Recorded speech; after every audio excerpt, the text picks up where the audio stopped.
Right, councillors, it's now 5 o'clock and the meeting's going to start. It is the live stream started, and I'll pass you over to the chair to chair the meeting. Thank you. Good evening, Cabinet members. Could I just ask Lynn if he could make an introduction of all the Cabinet members, please, Lynn? Yes, I will do. Thank you, Chair. Councillor Clark, Children and Young People Portfolio. Good evening. I'm Hello. here. Thank you, Councillor. Councillor Dalston, Deputy Leader in Stronger Communities Portfolio. Hi, Lynn. Hiya, thank you, Councillor. Councillor Johnson, Resources Portfolio. I'm here. Right, thank you, Councillor. Councillor Keir, Local Services Portfolio. Hi, Lynn. I'm here. Thank you. Councillor Marshall, Economy Portfolio. Hi, Lynn. I'm here as well. Thank you, Councillor. Councillor Mills, Adults Portfolio. Hi, Lynn. I'm here. Thank you. Councillor Kevin Nicholson, Health and Housing Portfolio. Yes, I'm here, Lynn. Thank you, Councillor. Councillor Mrs Scott, the leader who's already introduced. Yes, We've got another. Thank you. We've got another number of other members in attendance. Councillor Curry, who's the leader of the Liberal Democrat group. Thank you, Lynn. Thank you. Councillor Harker, leader of the Opposition and Labour group. Hi, Lynn. I'm here. Thank you. Councillor Snedker, leader of the Green group. Hi, Lynn. Thank you. And Councillor Tate, leader of the Darlington Independents. Hi, Lynn. Thank you. And we've also got Councillor Hazeldine, who's a member of the Labour group. Yeah, Councillor. Apologies, Lynn. Yeah, thank you. We've got a number of officers. Paul Wildsmith, Managing Director. Good evening, Lynn. Thank you. Ian Williams, Director of Economic Growth and Neighbourhood Services. Good evening, Lynn. Hello, thank you. James Stroyan, Director of Children and Adult Services. Good evening, Lynn. I'm here. Thank you. Elizabeth Davison, Assistant Director Resources. Good evening, Lynn. Thank you. And Luke Swinhoe, Assistant Director Law and Governance. Good evening, everybody. Thank you. I'll pass you back over to the chair. Thank you very much indeed, Lynn. Just before we start the meeting, I would like to acknowledge the death of the Duke of Edinburgh. The Duke of Edinburgh visited Darlington in 1967 with the Queen to celebrate the 100 years of the incorporation of our charter, and a photograph of them both do appear in the town hall very close to the council chamber. The Duke of Edinburgh devoted his life to support the Queen and country, and I would ask you all just to share a few minutes in recognition of that service that he devoted during his tenure.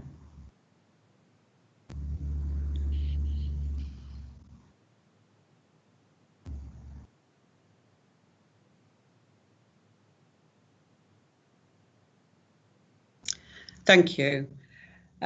Item number 2 on the agenda is declarations of interest. Does anybody have declarations of interest? No, I can't see any hands up. Item number 3, to hear relevant representations from the members and the general public on items on the Cabinet agenda. And we don't have any this evening, but Councillor Hazeldine has indicated he would like to ask questions under the item number 14 questions. Item number 4, to approve the minutes of the meeting of the Cabinet held on the Tuesday the 9th of March. Can I have a mover for the recommendation to accept the minutes, please? Move it. Can that be seconded? I'll second. Agree. Thank you very much. There are no matters referred back to Cabinet for consideration of this meeting. And item number 6. Following assessment against a criteria matrix in Appendix 2, 4 have been determined as strategic, and they are noticed in paragraph 11. And once procured, will be reported back to Cabinet.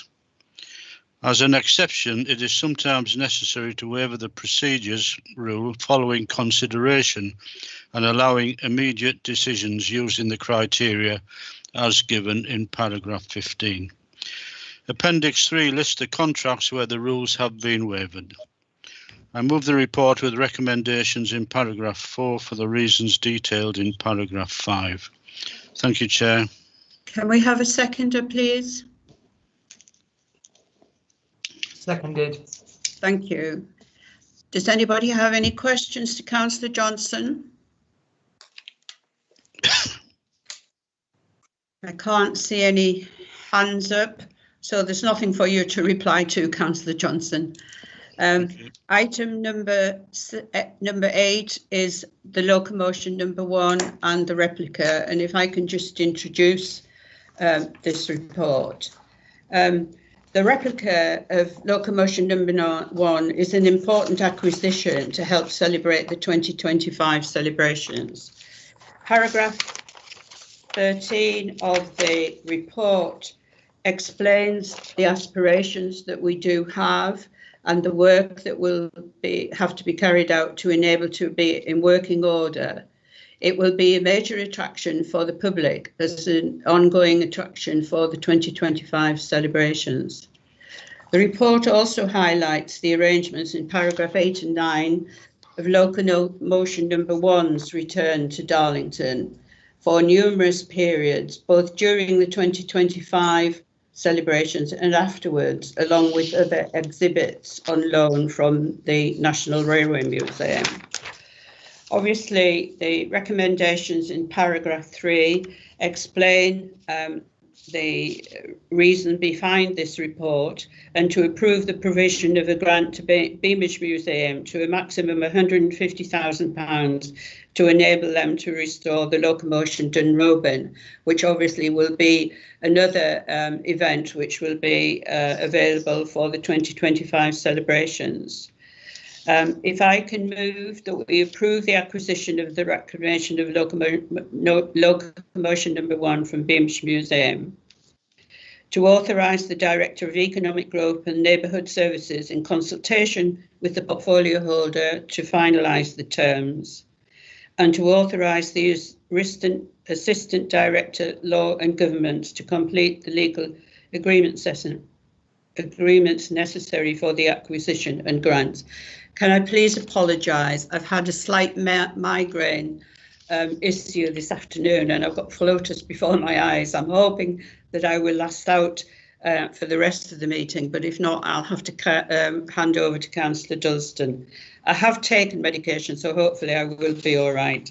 If I can move that recommendation and if I could have a seconder, please. Seconded. Thank you. Are there any questions on the report from anyone? Yes, Councillor Johnson. Paragraph 10, the replica. How was it that the replica became under the ownership of the Beamish Museum? Do we know how that happened? So it was built by Wesso. It was a Darlington company. It was built to participate in the celebrations, the previous celebrations, and I assume that Beamish acquired it after that. I'm not quite sure. I don't know whether Ian Williams knows. Ian, no, it's a question I've never been asked before, Councillor Johnson, but it certainly didn't belong to Darlington. You know, obviously it was part of presumably the NRM, and Beamish acquired it. I don't know whether anybody else is aware of that. I can add nothing to that, the leader. I can find out for you, Councillor Johnson, and let you know, but it was never in the ownership of Darlington. It's not a burning issue, obviously, but I just wondered, maybe it was through Durham County Council. I'm not sure. Councillor Harker's got his hand up. He may shed some light on it because obviously the Labour administration were in control, I think, during that period. Councillor Harker? Thank you, Chair. I mean, if it dates back to 1975, it's probably way before my time as an adult. I think I was still at school at that point. Yes, I was. My question was, sorry to hear you're not feeling very well, Councillor Scott. It's really a question for Ian Williams. You'd be pleased to know. Do we know when it was last working? Because I wasn't aware that it was no longer functioning. Do we know when it was last working? And is it that it's broken, or that they could no longer afford to run it? And have they done any assessment of what is needed to be done to make it fit for working, including for the modern age in terms of Network Rail's requirements for steam locomotives on the main line? Because I'm slightly concerned that we're sort of taking on something through no fault of our own, where we haven't really got any understanding, from what I'm reading in the report, of what needs to be done. In terms of when it was last operational, I think it's a good few years. Definition of is it broken and what it cost to mend, I guess will come out when we do the evaluation. I'd have to talk to Ian, my colleague, and obviously Beamish, to get some of the technical information that you're after, Councillor Harker, because I don't have it personally. Thank you, Chair. I think just to comment, Councillor Harker, there has been an initial assessment done on it, and I think that was discussed when we were having the group talking about locomotion. It was something that was discussed at that stage, but as I understand, there has been an assessment done, but I mean, I can give you further information on that. Thank you. Councillor Curry. Thank you, Councillor Scott. Under item 8, the Memorandum of Understanding, I'm assuming this is not going to be ad infinitum, that there will be reviews and we may be able to negotiate more time with the original locomotion number 1, with the possibility in the future that could be negotiated, not just 24 months every 5 years. That in the long term there will be a future for renegotiation. Yes, I think in paragraph B, obviously it does say that this memorandum of understanding is at least up to 2030 and going forward. But yes, obviously that is something that that we can enter into. I mean, again, you were on the group that negotiated this. You know how difficult it was to get this memorandum of understanding. Yes. It is important that at least we do have locomotion back for 2025 and then going forward, but also that we do have the other locomotives as well still on loan to us from the NRM. And at this moment in time, obviously, the important thing is for 2025. Yeah, it's just the long term. The possibility of making Darlington back to its natural home would be something that we should try to negotiate with it in the future until other major celebrations of the locomotion history. I think that's something to be aiming for.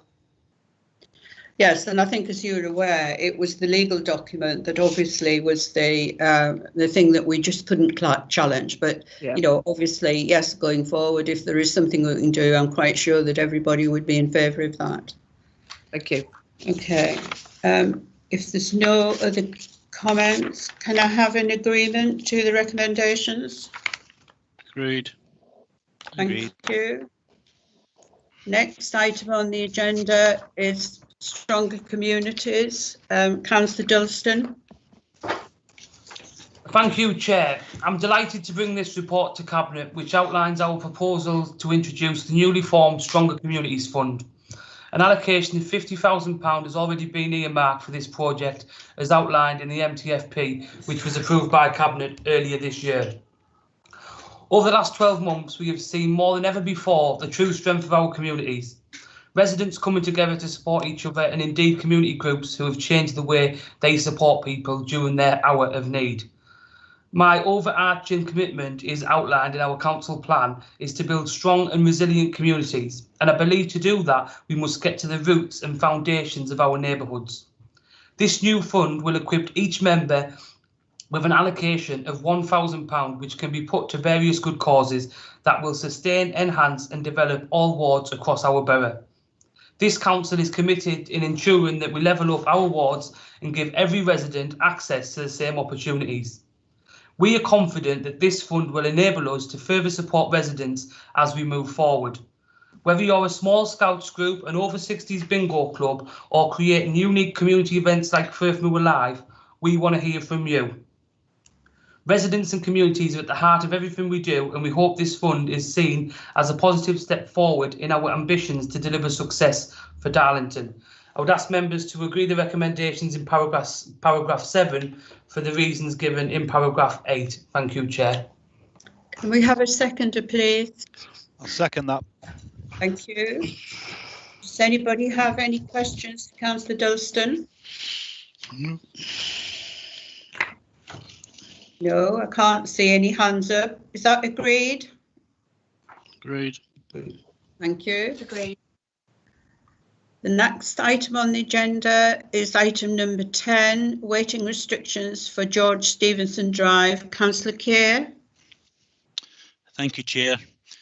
This summary report concerns complaints that were received from residents via ward councillors with regards to parking in a bend in the approach to the junction of the West Auckland Road. There have been proposals put out and been put out to consultation, and during that consultation 2 members of the public had objected to the proposal, and that's why it's at Cabinet today. However, I would like to move the report as recommended in paragraph 7 for the reasons given, the recommendation paragraph 6 for the reason given in paragraph 7.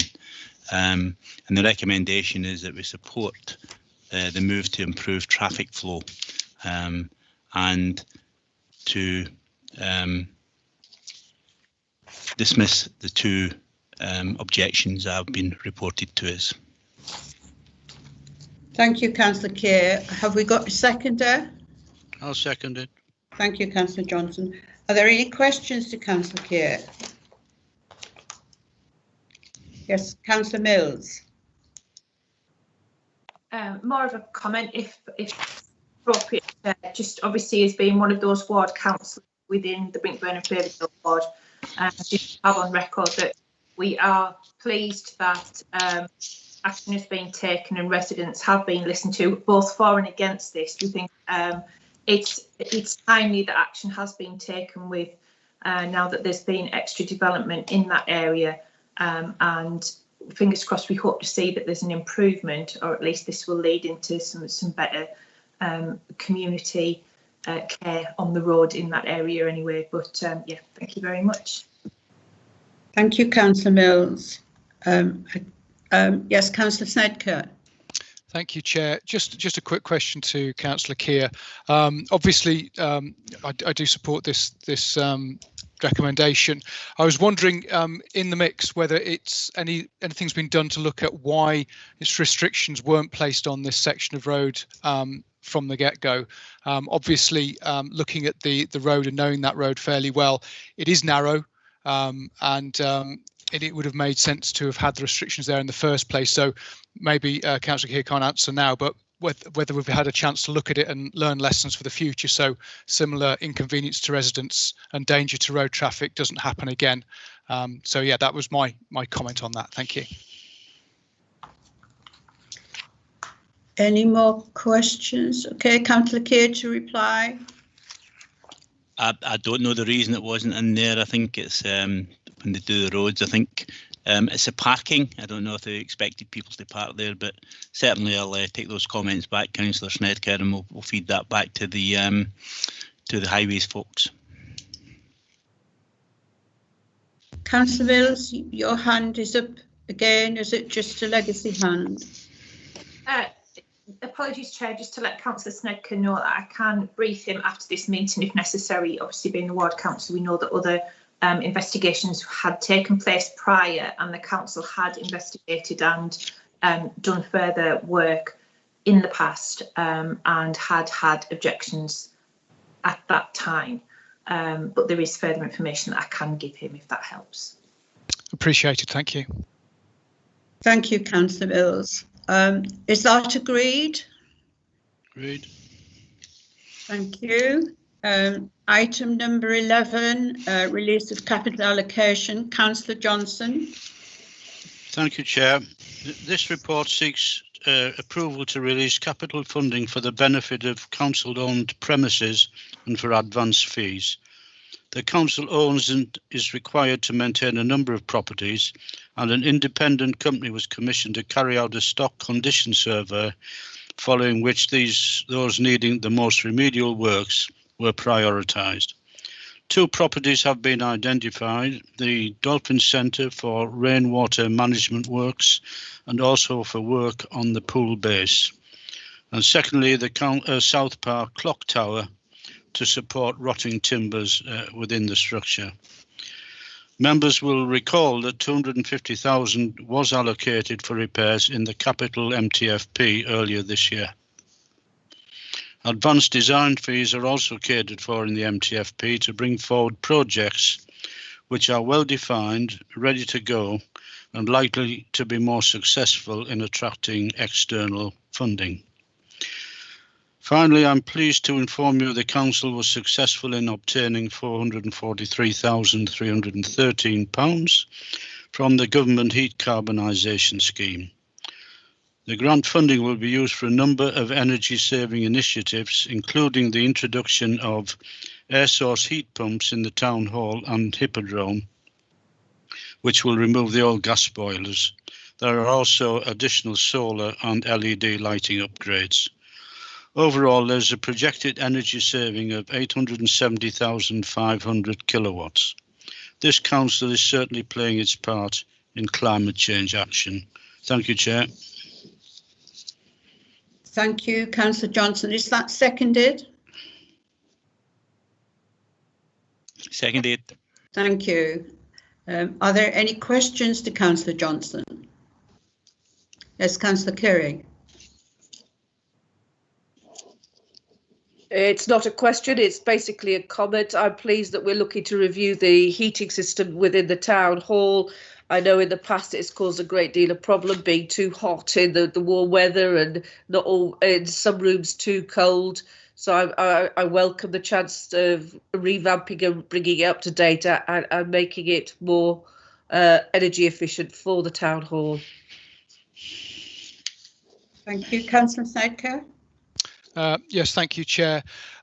Obviously, the Climate Change Working Group have been kept abreast of this successful application for money for the heat decarbonisation scheme, which is something obviously we applaud.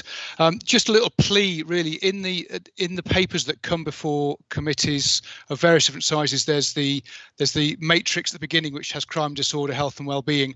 The third one down is carbon impact and climate change, and it says there's no impact, and yet Councillor Johnson has rightly championed the money invested in climate change. We would, in the Climate Change Working Group, appreciate that this matrix is used properly, and it's a way of focusing our efforts and those of officers on the climate emergency we face. And so, if that matrix is filled in correctly, it helps highlight where we are playing our part, as Councillor Johnson's rightly commented. Thank you. Thank you, Councillor Snedker. Councillor Johnson, would you like to reply? Yes, thank you, Chair. Yes, I hear the point you're making, Councillor Snedker. I think Mr. Davison will have also heard the point, and we'll discuss it. Thank you. Thank you. Thank you. Can we agree the recommendations? Agreed. Yes, thank you. Agreed.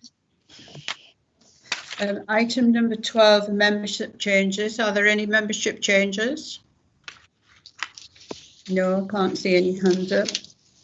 No supplementary items. Item 14, questions.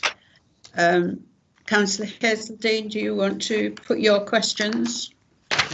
Thank you, Chair, for the opportunity to put these questions. My questions will be to Councillor Keir, and there could be an interest from Councillor Nicholson in the questions. I have 2 separate issues, but they are linked, so there will be questions. My first question is, were you aware, Councillor Keir? That's so that you understand there is a question. And if the answer to that at the first time is no, my second question would be, now you've given the information, what will you be doing to resolve it? And if the answer is yes, then the second question would be, and why did you allow it? Now, the reason I've asked the questions first is it gives me, I need to put the background behind the questions now, so that Councillor Keir will understand that. And it's an issue that goes... Councillor Hazeldine. Pardon? It will be a brief introduction, is it? It will be information that Councillor Keir needs to answer the questions, and I'll try to be as concise as I can be. Right, thank you. In 2007, 2008, Darlington Borough Council, under the Labour administration, and I accept it was the Labour administration at the time, negotiated, and we're talking about items on Central Park for the development of that. Part of that negotiation and part of that deal was actually the relocation of the Hundons Lane allotment site. And that was relocated to 3 separate sites: Arnold Road, Lascelles, and the site on Neesham Road between Brankin Road and the Traveller site and the football ground. A couple of weeks ago, residents residing in my patch and in Councillor Crumby's patch and elsewhere received a correspondence from the council. A Mr. and Mrs. Roach, aged 70, a 70-year-old couple, Mr. and Mrs. Bowman, another 70-year-old couple, Mr. John Cummings, who's been involved with issues with the council for over 30 years, and Mr. Moore, whose family's been involved with the council in one form or another. His granddad and his dad were involved for well over 30 years, and a Mr. Kelly, who's also been about 10 years with the council. They received through the post an eviction notice for the stable stroke allotment block on Councillor Nicholson's patch between Brankin Road and the Traveller site. And that eviction notice said very clearly that the reasons for eviction was the site has been particular for flooding on numerous occasions throughout the year, when the water table is high, during every rainfall, and a number of investigations and interventions have taken place over the years, and the problem still resides. Now, as I said, I hold my hands up as part of the Labour administration. We were aware of that. Some attempts were made to cure that, but it never, ever really found a solution. On speaking to these residents, these tenants who were served the eviction notice, it was they'd spoken to Councillor Cumbria, and Mrs. Roach had rang Councillor Nicholson, and in that conversation, Councillor Nicholson, to his thing, stated or indicated that there might be a second reason, and the second reason might be a planning application in relation to the Traveller site.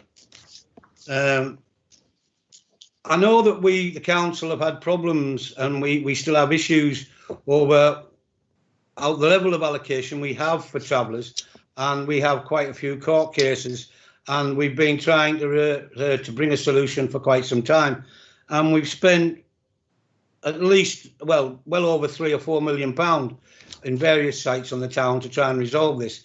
And in no way am I indicating I have any issues with the travellers or the work that has to be done. I have issues with the fact that these group of people were misinformed on the real reason for Darlington Borough Council offering them an eviction notice, that being that it was because of the flooding. The reality is, my understanding on my further investigation, is that the council are putting an open application in for the area that allows us to increase the size of the Traveller site on Neesham Road to help reduce the problems that we have with illegal campsites. That will allow us to say we now have more provision, or enough provision, that we don't take legal action. You know, we're not breaking any rules. We can do that. I accept that totally. What I don't get is why these residents were misinformed. Is it because if they knew the real facts, that rather than eviction, they should have been offered relocation?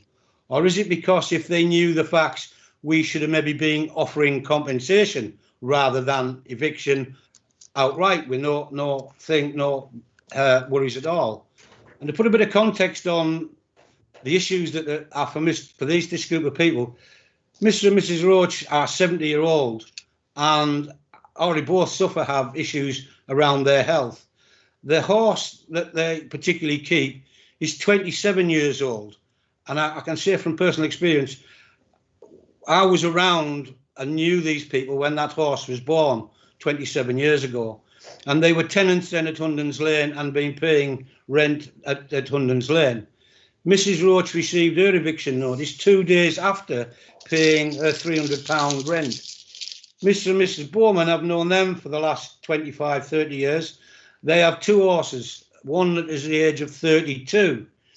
And because of the eviction notice, their mental health has suffered because, if you understand horses, relocating a horse of that age or finding someone who would take it on could be quite difficult. And therefore, they've got the thought of maybe that horse would have to be destroyed or whatever.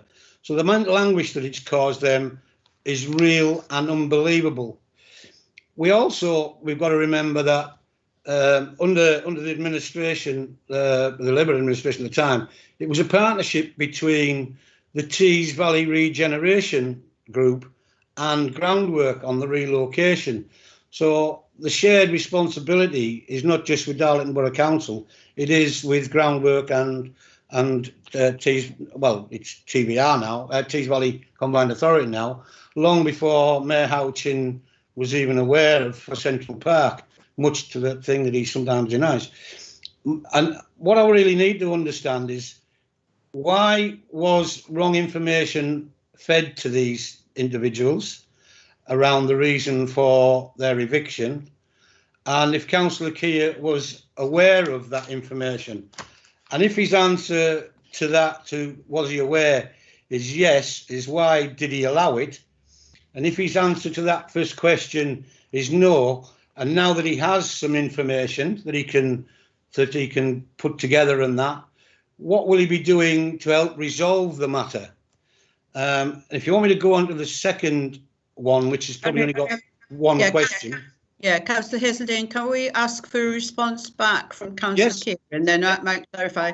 Councillor Keir, I don't know whether you want to respond or you want an officer to respond. Councillor Keir. Councillor Scott, if I could just comment before Councillor Keir. Yes, all right, Councillor Nicholson. Yeah. Thank you. I just want to make a few points in response to Councillor Hazeldine. I mean, the first point that I'll make is I don't divulge the details of conversations I have with any of my constituents, but what I am disappointed about is that Councillor Hazeldine has taken part of a conversation and used it for political aims. It's not acceptable. I had a very, very lengthy conversation with Mrs. Roach about the age of a horse and about the impact that would have on her well-being.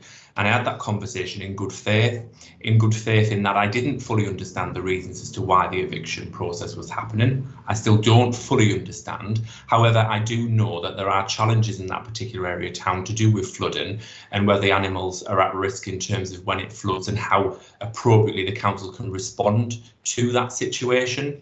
A number of residents have expressed concerns around the safety of the livestock when it floods, particularly when temperatures get very cold.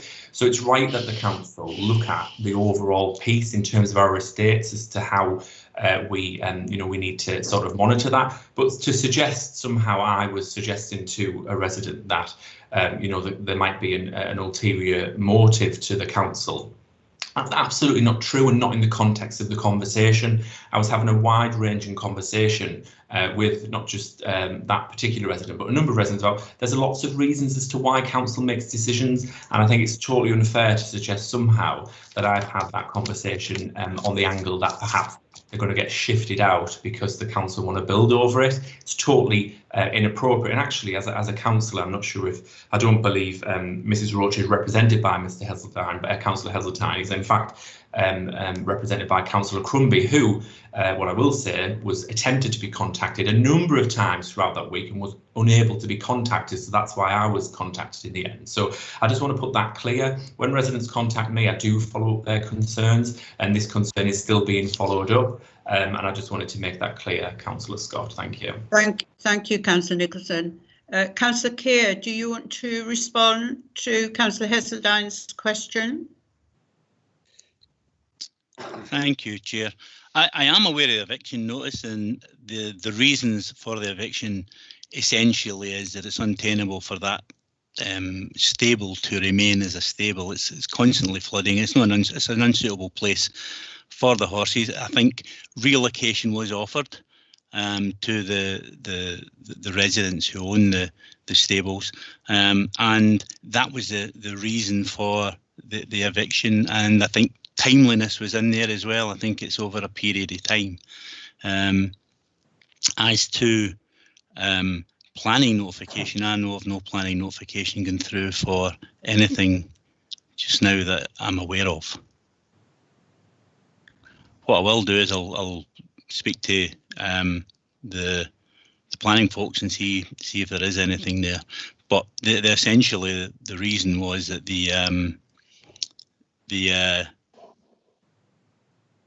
for the eviction was that the stables were continually flooding, and it was something that I think Councillor Heseltine would readily agree has been going on forever, and the council can't continue to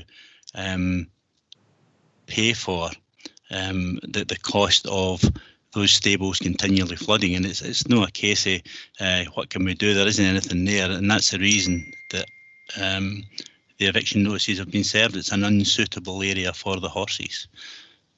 Thank you, Councillor Keir. Ian Williams, you've indicated you'd like to speak.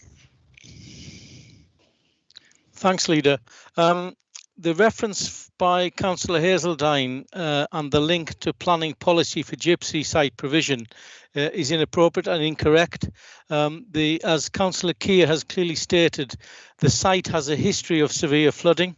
The council, over a number of years, and this does go back a number of years, has invested several £1,000s on attempts to solve this issue, but it is clear that the site is just not suitable nor appropriate to house stables.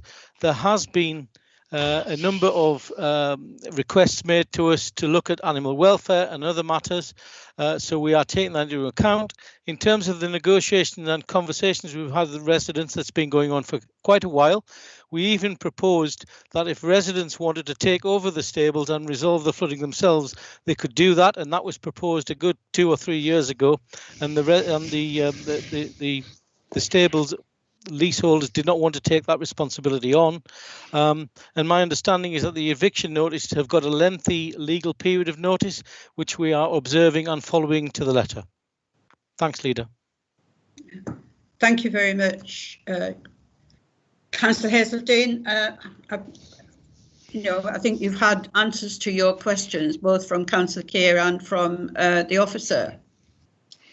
Thank you very much, Chair. I believe I have, but I need to respond to a couple of things, to be fair. I'm sorry, Councillor Nicholson, but I wasn't having a go at your abilities, and for someone who doesn't like personal attacks, you've just made one on me in some of the words you've said. I don't have a problem with that. It's the way of politics. But what I must say is, while Mr. and Mrs. Roach do not live in my patch, Mr. Bowen, Mr. Moore and Mr. Cummins do. And Mr. Kelly do. So out of the 5, you accounted 4 of them living in my ward. Councillor Heseltine, can we just... No. It needs to be answered, Chair. I'm sorry. The reason Mrs. Roach approached me is because I met with the others on site and Mrs. Roach was there. And Mrs. Roach, and I wasn't having a pop, Kevin, about whatever you said to her. I wasn't divulging your conversation. It's what that lady told me, which is why I asked the question and said at the time, there is ample opportunity for you to respond to that. I wasn't trying to go, I was opening it up so that you would respond. And the second thing that's being said is there has been no, from all 5 of these, not one of them mentioned in the conversations I've had over the last 2 weeks, and I've had several, about relocation. They have not been offered relocation. They have been given 12 months to notification of eviction. And that's all I'm raising. And I'm just raising it on the behalf of residents in my community and other residents of the community in general around an issue that they feel very strongly about. Councillor Heseltine, they're obviously seen, the officer did say that they had been offered relocation, so I think that's something that we've obviously got to sort out. I think you've had the answer to your questions. And Fine. I think if there's any more communication, we'll have to do that by correspondence, because I don't think that we will get any further this evening. You have had answers, and Okay. I think you did. I did say that you'd accepted those answers. So can we close this? Are there any more questions from anybody else? I have a second issue, Chair. I thought it was all connected with, right, what's the second issue then? Not related to the stables. Right, so what is the second issue then? My second issue is, I want another question to Councillor Keir. How does Councillor Keir believe that when a verbal agreement is made between individuals, that verbal agreement should be binding? I think that's not necessarily a question to Councillor Keir. I think that's maybe something. It is. Councillor Keir, do you want to respond? A verbal agreement, if I don't know about it, I have absolutely no idea how it would happen. I have no, I don't even know the context of the verbal agreement you're talking about, Councillor Heseltine. I believe if there are verbal agreements, they should be recorded, because things do change over time and people can, move on, move out, do whatever they're doing. So verbal agreements, I think, are if they've been made, other people need to know of them. They need to be recorded so that those agreements can be either honoured or not honoured for whatever reasons that are given. So I'm at a loss to what verbal agreements you're talking about. Councillor Nicholson, you put your hand up again. Your answer, Councillor, and I will be putting the detailed information to you in writing around that. Right.